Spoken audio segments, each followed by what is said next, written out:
This is Austin Cope. I'm speaking with Josh Mischke. Josh, I wanted you to talk a little bit more about the project you did at St. Barnabas. Yeah, definitely.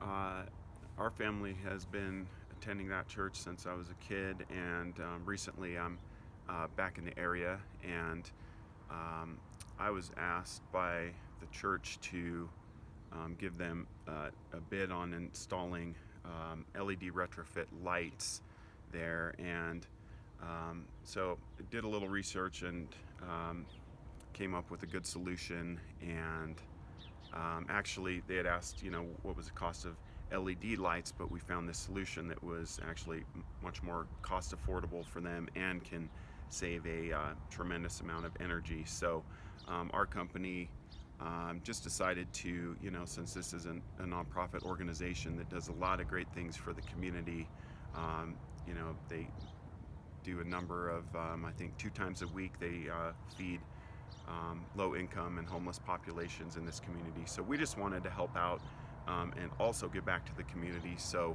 we donated the labor, as well as,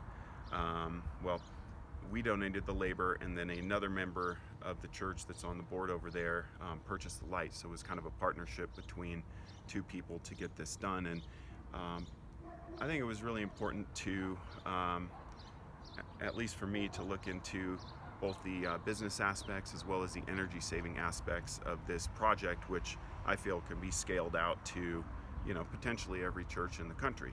So after our initial analysis, we found out that these particular kits that we found can save up to 70% of your overall energy bill per lights. So they're not going to save energy on the other things that aren't lights, of course, but when they're installed, that's quite a bit of savings. And for a low cost of only around, I think it was $50 per unit setup, it's a pretty good savings. The church can make that up in a fairly short amount of time, considering that their electric bill is super high, because they have people in the kitchen preparing food, delivering meals,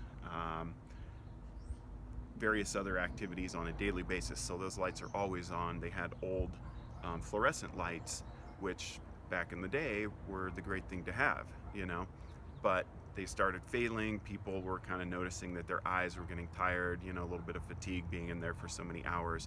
So we just felt it was a win-win situation for everybody. And in this day and age, it's, the environment is something that we really do have to pay attention to.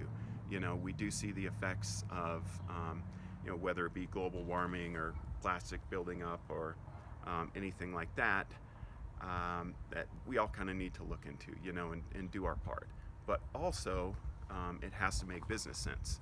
So the cost savings aspect, as well as the environmental impact that this particular project made, just in a very localized, small level, will have a benefit and hopefully set an example to other churches or other businesses wanting to do the same thing, the same type of project.